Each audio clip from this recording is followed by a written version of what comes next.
É muito provável que você já tenha escutado aquela frase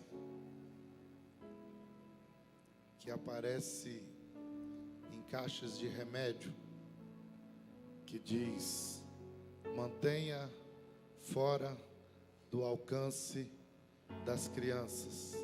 Quem já viu essa frase? E aí deixa eu fazer uma pergunta para você. Medicamento é bom ou é ruim? Tá, talvez você não tenha entendido, então vou perguntar de novo. Medicamento é bom ou é ruim? É bom. Mas ele depende. Depende de quê? Da dose, de quem tem acesso. Ele depende de uma série de fatores. Então, sendo assim, nas mãos de um adulto, o medicamento pode salvar a vida de alguém, não é verdade? Mas na mão de uma criança que não possui maturidade para administrar essa medicação corretamente, ele pode ser letal. Ele pode matar. É ou não é verdade? O que mata ou salva a vida de alguém não é apenas o medicamento, mas é a maturidade de quem utiliza o medicamento. Partindo desse princípio, eu quero ler a palavra de Deus com você. Nós estamos vivendo o ano da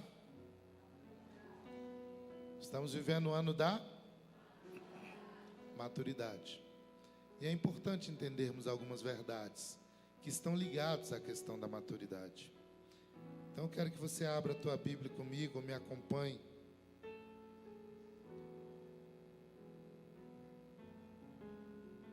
No texto onde Paulo diz, eu acho que eu não coloquei o texto aí para vocês, né? O texto está aí, mas não está a referência. Eu vou ler aqui então. Digo, porém, que enquanto o herdeiro é menor de idade, em nada difere de um escravo, embora seja dono de tudo. No entanto, ele está sujeito a guardiões e administradores, até o tempo determinado pelo seu pai. Assim também nós, quando éramos menores, estávamos escravizados aos princípios elementares do mundo.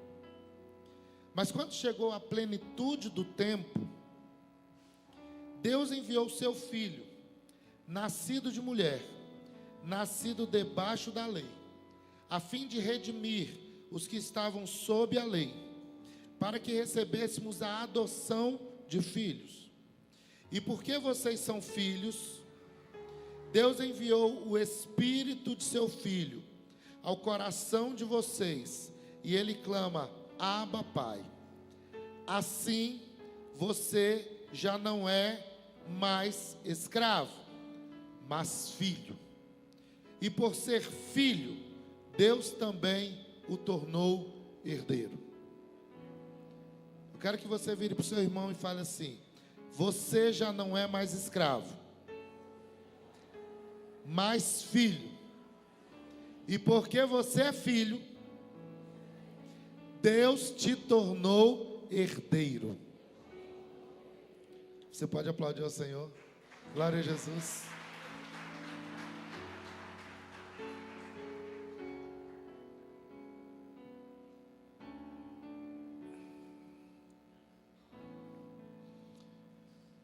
Essa palavra foi escrita por Paulo aos Gálatas. E os Gálatas, eles viviam debaixo das leis do Império Romano. E só para você entender, na lei romana, quando um pai morria, quando a mãe morria, havia uma lei que se chamava tutela in púberis. Até hoje é a mesma? Que é a lei do guardião de menor. Então era um homem ou uma mulher estabelecido sobre uma criança por um juiz, e ele tinha o controle dos bens daquela criança até aquela criança se tornar maior de idade e poder tomar posse e gerir os próprios bens. Estou certo, pastor Oswaldo? Aqui eu tenho meus assessores para assuntos aleatórios, entendeu? Então, quando é medicina, eu pergunto para Nalvinha, para Raquel. Quando é direito, eu pergunto para o pastor Oswaldo. Quando é engenharia, eu pergunto para a Juliana. Entendeu? Então, cada um aí vai me ajudando. Por que que um pai, muitas vezes em testamento, ele podia ou pode ainda determinar, inclusive, quem vai ser esse tutor? Não é isso? Ele pode determinar, fulano, em caso que eu morrer, fulano vai ser o tutor do meu filho ou da minha filha. Por que que um pai, ele predeterminaria esse tempo? O que que ele esperava alcançar? O que que ele esperava submeter esse filho a esse tempo de espera? Qual é o propósito por fazer esse filho menor ter esse tempo de espera? A resposta é muito simples: ajudar essa criança a alcançar o quê? Maturidade. Maturidade. Porque o meu sobrinho, o Miguel, ele está com 7 anos agora. E o Miguel ganhou, acho que foi R$100 no Natal. E ele ganhou R$100. E ele gastou uma parte desse dinheiro. E aí, a mãe dele falou para ele assim: Miguel, guarda o restante desse dinheiro para você comprar alguma coisa para você. Aí ele falou assim: que nada, mãe, esse dinheiro aqui dá para eu comprar um bocado de balinha. Essa é a mentalidade de uma criança. Essa é a mentalidade de uma criança. E a maturidade, ela é uma chave. Diga, maturidade é uma chave. Uma chave para abrir as portas da herança. Diga, maturidade é a chave que abre as portas da herança. No mundo espiritual também é assim. Maturidade se trata de um princípio importantíssimo, mas de um princípio que é abandonado pela igreja, abandonado pelos cristãos, abandonado pelos servos de Deus. Talvez por isso Deus tenha nos levado a viver neste ano, o ano da maturidade. Mas hoje eu não quero falar de maturidade. Hoje eu quero falar do resultado da maturidade.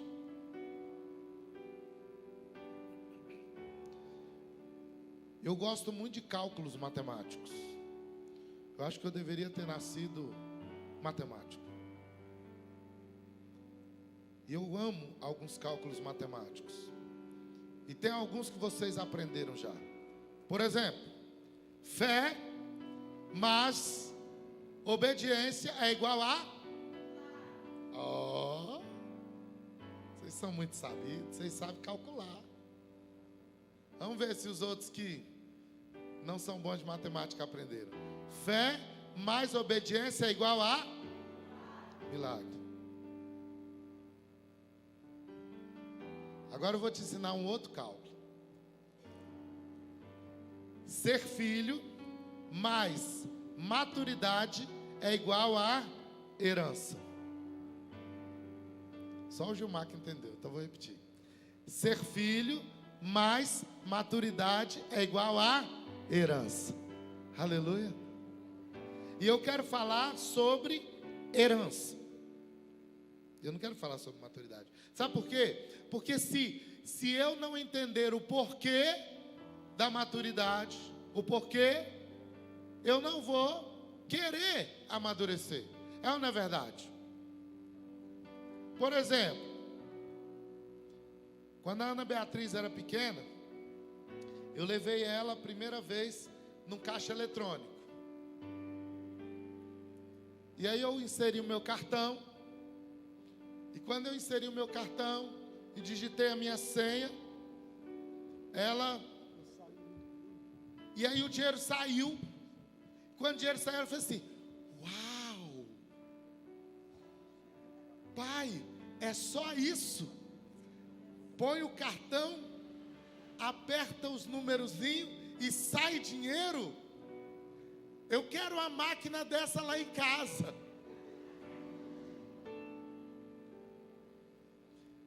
E aí o tempo foi ensinando, está ainda ensinando a Ana Beatriz o valor do dinheiro.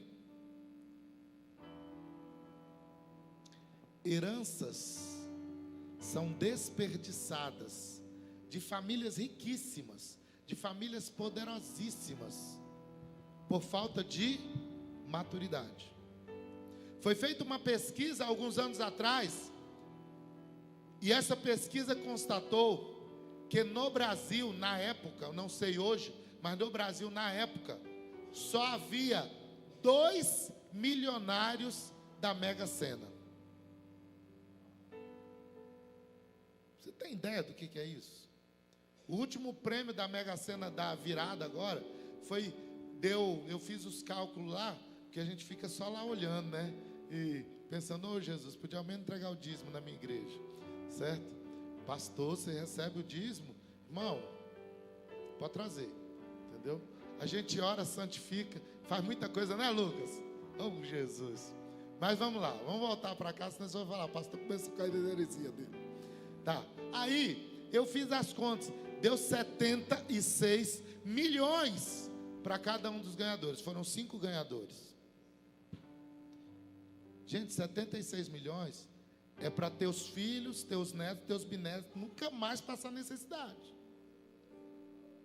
Mas a pesquisa constatou que só havia naquela época 2 milionários da Sena. O que faltou para essas pessoas? Maturidade. Maturidade.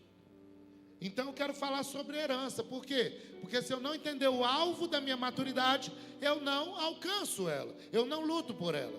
Então a primeira coisa que eu quero dizer para você: a herança é dos filhos. Quem é filho de Deus aí? Quem é filho de Deus aí? A herança que Deus tem é tua. A herança que Deus tem é tua. Aleluia! A herança é dos filhos. Romanos 8,17 diz que somos herdeiros de Deus. Põe aí, olha só: e se somos filhos, também somos herdeiros de Deus e co-herdeiros com Cristo. E se de fato sofremos com Ele, volta aí, se de fato sofremos com Ele, também com Ele seremos glorificados. Então, somos filhos, então também somos herdeiros de Deus. Que tremendo isso. E aí você pode pensar assim: pastor, mas eu tenho sofrido tanto. Por que tanta luta? Depois que eu aceitei Jesus, aumentou as lutas em vez de diminuir, foi aumentar, querido. Deixa eu falar uma coisa para você. O texto diz que o sofrimento em Deus também nos faz participantes da sua glória. Aleluia.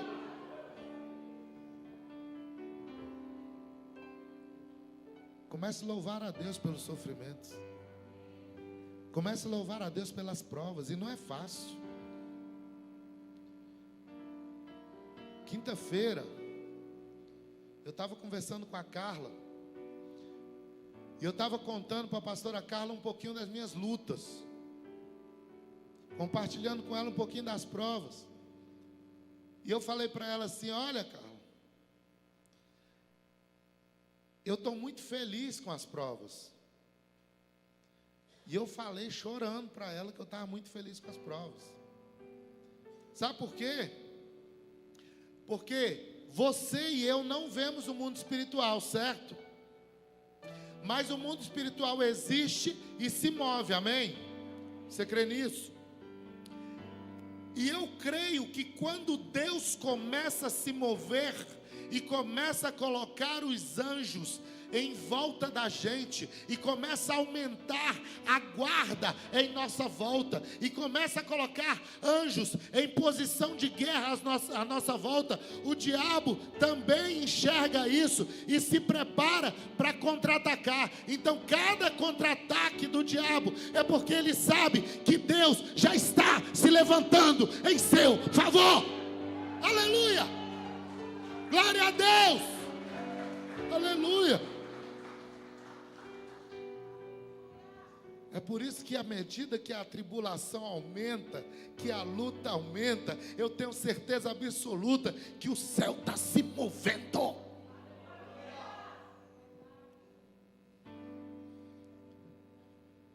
Toda vez que um atribulado entra no meu gabinete aqui da igreja, eu dou um glória. Puxa, pastor, você está dando glória com a minha luta? Tô. Eu quero que tua luta aumente. Eu profetizo na tua vida que a luta vai aumentar muito. Porque isso é sinal de uma grande vitória. Grande vitória. Grande vitória. Aleluia! O texto fala, ó, se de fato sofremos com Ele, também com Ele seremos glorificados. Aleluia. Só que tem uma coisa: nem todos são filhos de Deus. Esse ditadozinho assim: ah, todos são filhos de Deus. Ser filho de Deus é uma experiência sobrenatural. Não é porque você nasceu que você é filho de Deus. Sinto te informar que o fato de você ter nascido não te faz filho de Deus. Nós não podemos ignorar o processo de regeneração. Nós não podemos ignorar que a todos quantos o receberem, João capítulo 1, versículo 11, a todos quanto receberem, deu-lhes o poder de serem feitos filhos de Deus, a todos quanto o receberem. João, a todos quantos o receberem, deu-lhes o poder de serem feitos filhos de Deus. Veio para o que era seu, mas os seus não receberam. Versículo 12. Contudo, aos que o receberam, a quem? A quem? Aos que crerem em quê? Deu-lhes autoridade de se tornarem filhos de Deus. Aqui em Lusiânia, tinha uma velha mania, não sei se já acabou. Quem mora aqui há muitos anos sabe disso. Quando a Blitz parava alguém das famílias tradicionais, ou quando alguém chegava numa fila de banco, ou numa fila de algum órgão público, e era das famílias tradicionais, a pessoa chegava e falava assim: oh, eu preciso ser atendido primeiro, ou então eu não posso ficar nessa Blitz. Por quê? Sabe com quem você está falando? sabe de quem eu sou filho? E aqueles dizem assim, é filho de não sei quem.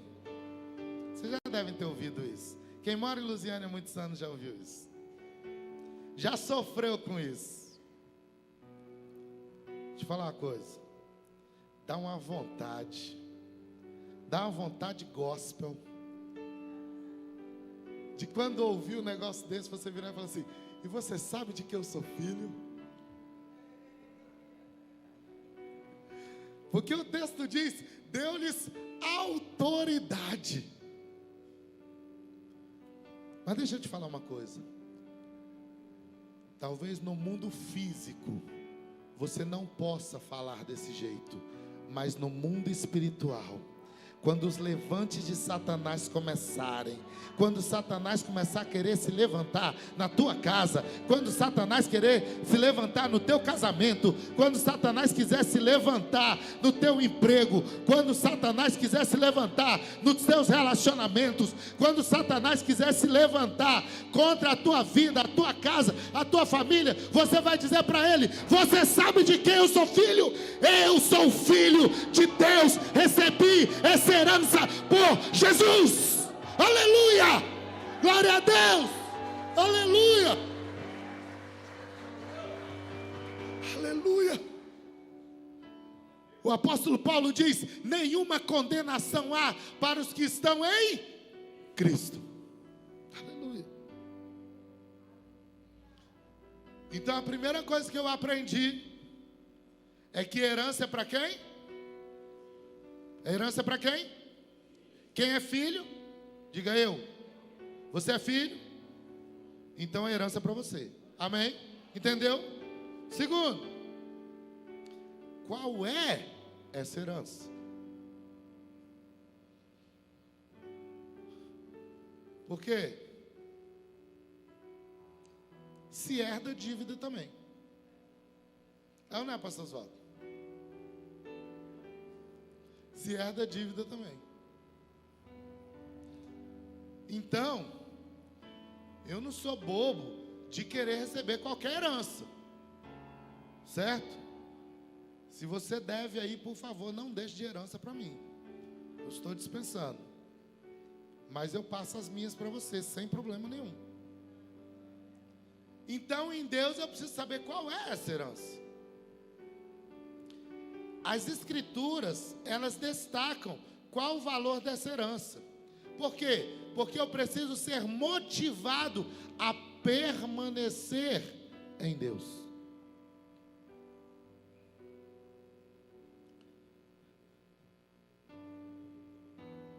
Tem um texto, eu não anotei ele aqui não, lá do Evangelho de João, que mexe muito comigo. Se vós estiverdes em mim, e as minhas palavras estiverem em vós, você entende isso? Vós em mim, e as minhas palavras em vós, vocês em mim, e as minhas palavras em vocês, pedireis tudo. Se vocês permanecerem em mim, e as minhas palavras permanecerem em vocês, pedirão o que quiserem e será concedido. Sabe qual é a primeira herança? Eu poder pedir tudo o que eu quiser.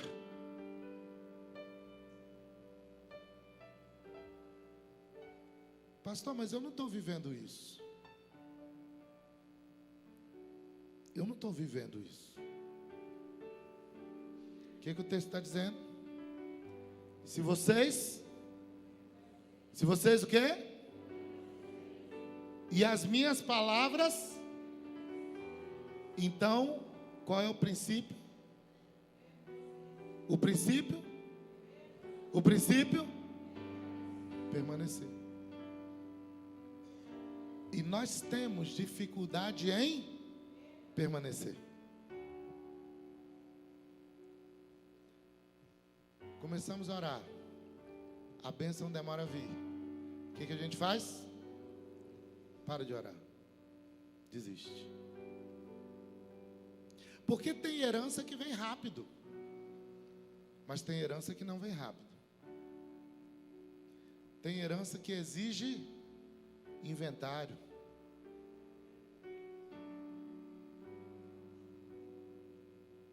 Raquel recebeu uma herança agora. E para essa herança chegar na mão da Raquel, não sei nem se vai valer a pena. Nós vamos ter que gastar, nós que eu digo, a família dela lá, 7 mil? 7 mil reais. Por quê? Porque tem que fazer um bendito do inventário. Ainda está pouco, né, pastor Oswaldo? Certo? Tem muito tempo, né? Por que isso? Porque tem herança que não vem tão rápido. E no mundo espiritual, tem heranças que também não vêm tão rápido. Que exige muito investimento. Investimento em quê? Investimento em oração, em jejum, em perseverança, em leitura da palavra, em paciência, em espera, em resiliência, em adoração, em louvor, em boca fechada, para não murmurar, porque quem murmura perde a bênção.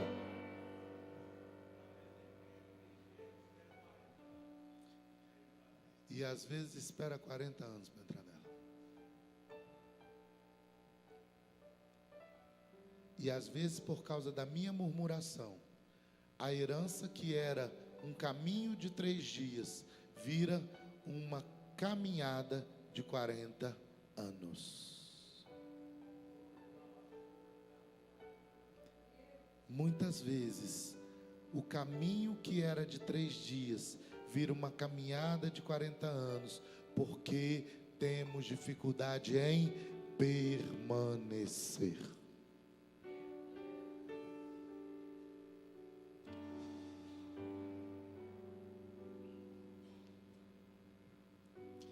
Deixa eu falar uma coisa.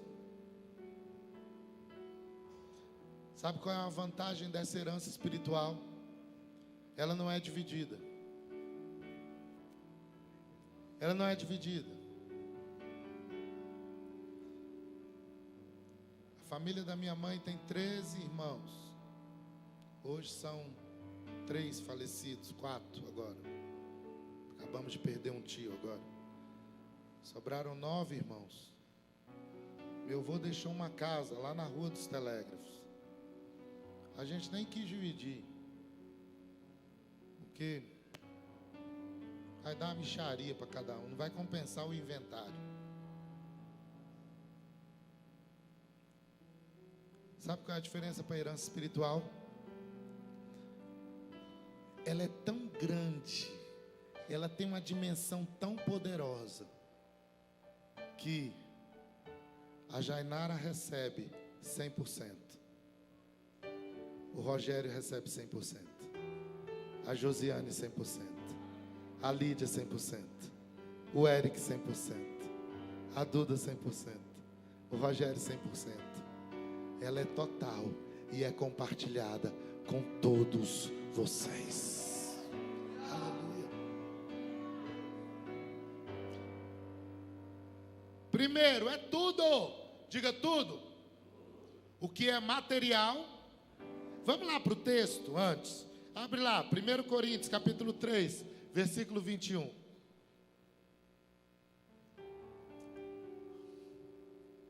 Portanto, ninguém se glorie nos homens, porque todas as coisas são de vocês. Diga, todas as coisas são minhas.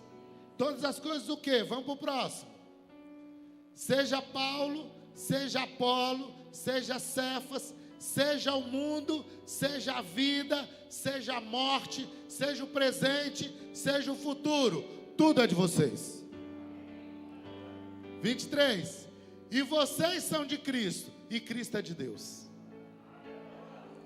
Sabe o que é isso? O que é tremendo? Somos totalmente de Cristo. Diga, somos totalmente de Cristo. E em Cristo tudo é nosso. O que? Presente e futuro.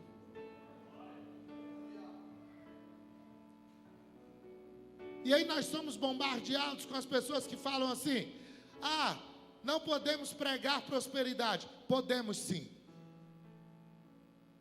Podemos sim.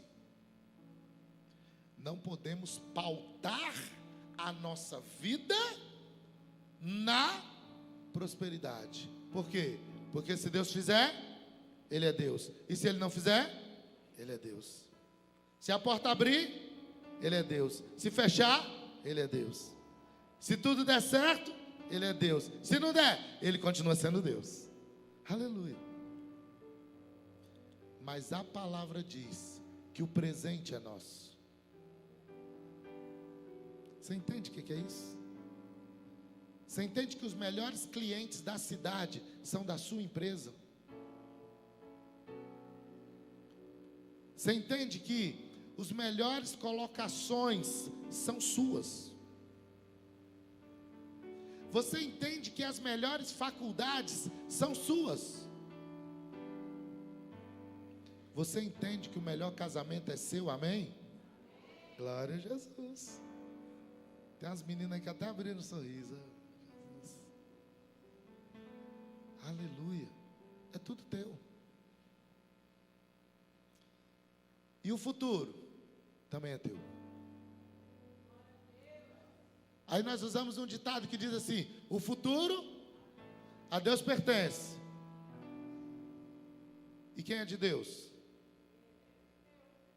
E Deus é de quem? Meu. Então o futuro pertence a quem?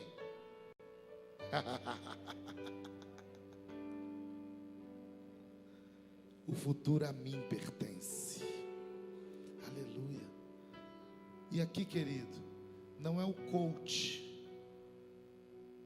Kleber de Sá, coach, que está falando. É o coach apóstolo Paulo que está falando. Presente e futuro são tudo de vocês, como herança no Senhor. Aleluia. Por último, abra a tua Bíblia em Mateus capítulo 5. Então eu já entendi qual é a minha herança. Tudo. Qual é a sua herança? Tudo. Pastor, tudo mesmo? Tudo. Tudo mesmo. Por que eu não recebo tudo? Primeiro motivo que eu não recebo tudo, porque eu não permaneço. Quem conhece um desviado? Um. Todo mundo conhece um desviado. E quando você pergunta a ele por que ele desvia, o que ele fala? A culpa é dos outros. Foi o pastor, foi o líder, foi o obreiro. Ele nunca fala assim: porque eu não consegui permanecer. Segundo motivo pelo qual nós não recebemos esse tudo, porque nenhum pai, em sã consciência, dá uma Ferrari para uma criança de colo. Tá bom?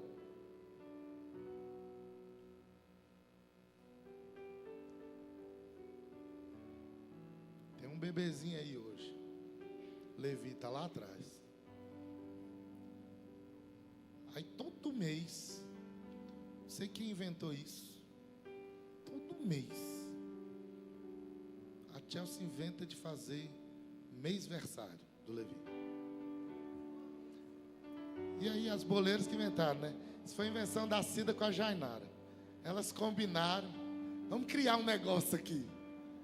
Elas inventam o tal do mêsversário. E eu ainda brinco com eles, falo assim, ó, tem que fazer mêsversário para o Levi até 18 anos. Todo mês. Mas você já imaginou, no mêsversário de 7 meses, acho que o próximo agora é o de 7 já, né? De 6? De 6 meses. Já imaginou, no mêsversário de 6 meses, o pai chegar e falar assim, filhão, olha o que eu trouxe para você. E estacionar um Corvette amarelo na porta. E falar assim, dirige aí, negão. O que vai acontecer? Mas vamos subir a idade. O pai que vai dirigir, ele vai usufruir da herança. Como é que é? Tutores legal. Mas vamos subir a idade. Completou 5, já pode? Não, por quê? Porque não tem maturidade. Comece a questionar, por que que esse tudo de Deus não está chegando na minha e na sua vida?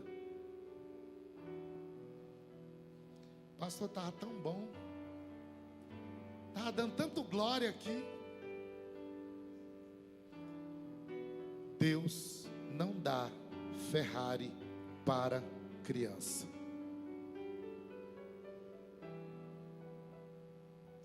As promessas que Deus tem para esta igreja, para este lugar, tem muitos anos. E eu louvo a Deus pela Maria da Paz, pela Araci, pela Nalvinha, pela Jennifer. Deixa eu ver quem mais. Pelo pastor Rogério, pastora Márcia, pelo Guilherme, pelo Elias, pela Eunice. Pastor, por que só por esse? Porque esses são os que permaneceram. Tem anos, não tem, não, Eunice? Esse é o tempo de Deus para nós. Porque Deus vai nos levar a um nível de maturidade que nós iremos entender os propósitos dele e viver o tudo dele para nós.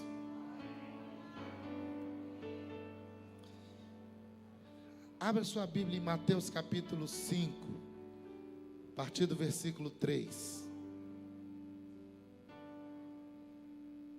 Boa parte da nossa herança está nesses versículos, e eu quero ler com vocês nesse final. Você pode ler comigo? Amém? 1, 2, 3. Bem-aventurados os pobres de espírito, porque deles é o reino dos céus. Bem-aventurados os que choram, pois serão consolados. Bem-aventurados os humildes, pois receberão a terra por herança. Bem-aventurados os que têm fome e sede de justiça, pois serão satisfeitos. Bem-aventurados os misericordiosos, pois obterão misericórdia. Bem-aventurados os puros de coração, pois verão a Deus. Bem-aventurados os pacificadores, pois serão chamados filhos de Deus. Bem-aventurados os perseguidos por causa da justiça, porque deles é o reino dos céus.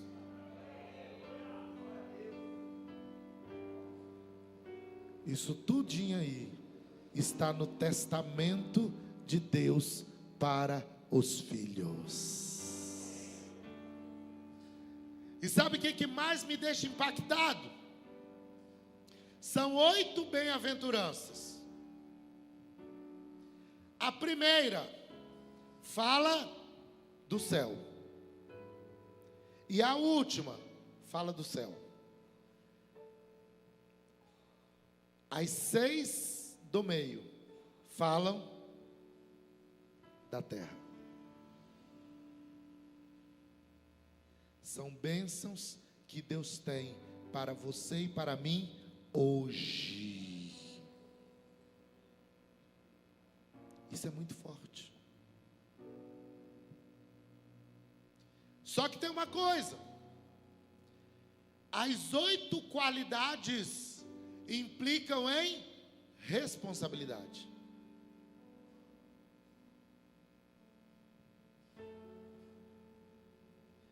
Bem-aventurados os pacificadores, porque eles serão chamados filhos de Deus. Quem será chamado filho de Deus? Aquele que quando tem uma briga vira e fala: quem for homem cospe aqui.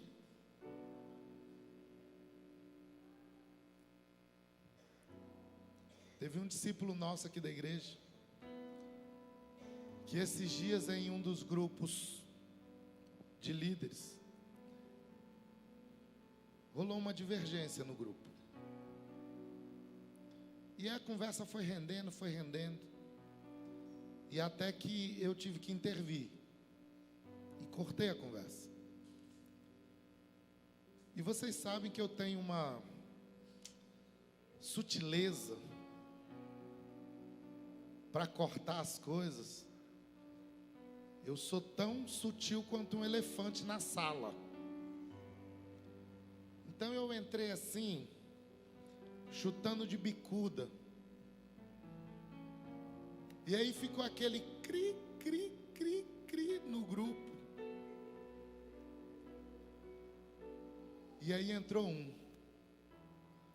E entrou assim: galera, vamos fazer assim, e assim, e assim. Não é, pastor Kleber? E eu estava do lado da Carla, num evento, quando a mensagem chegou.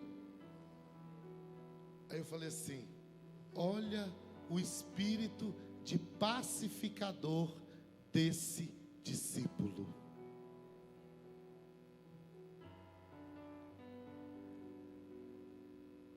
Esse eu posso chamar de filho de Deus, porque ele é pacificador.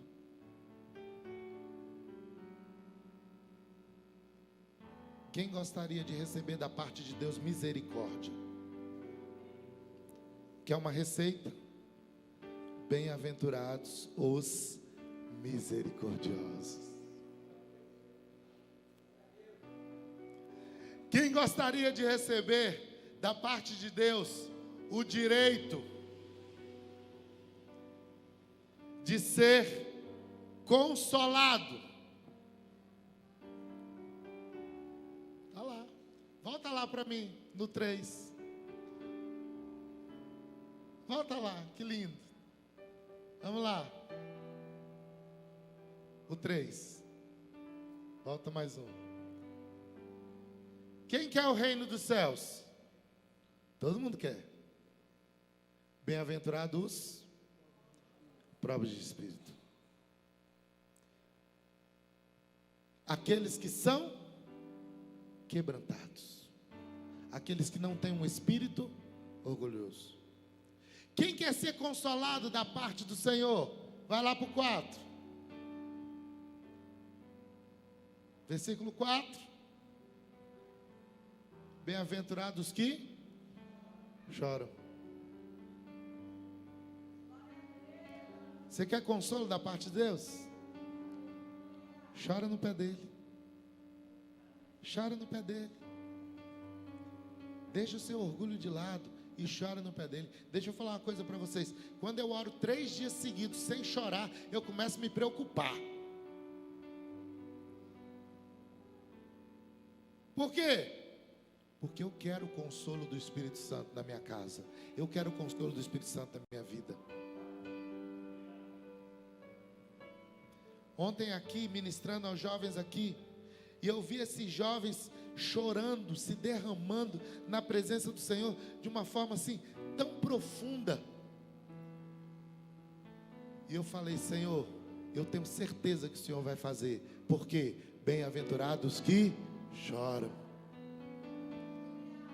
E aí vamos seguindo aí.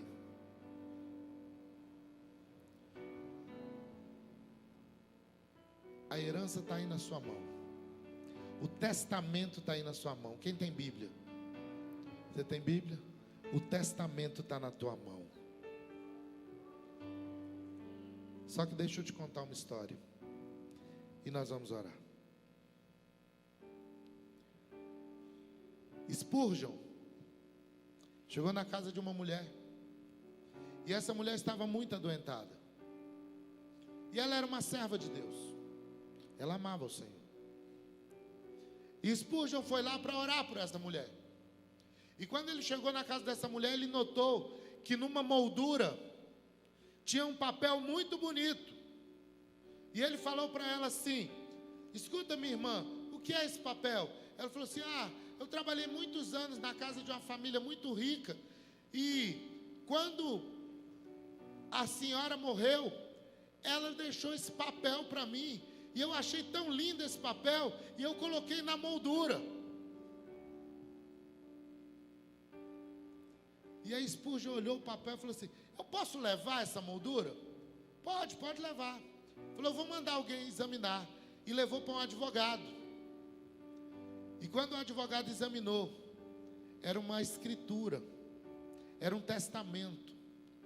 Aquela mulher tinha deixado para aquela senhora que trabalhou para ela tantos anos uma grande casa e uma grande quantia em dinheiro,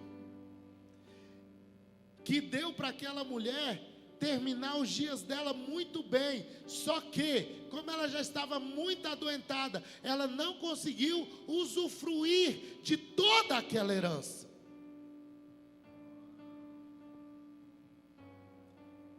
Sabe o que o Espírito Santo está dizendo para você nessa noite?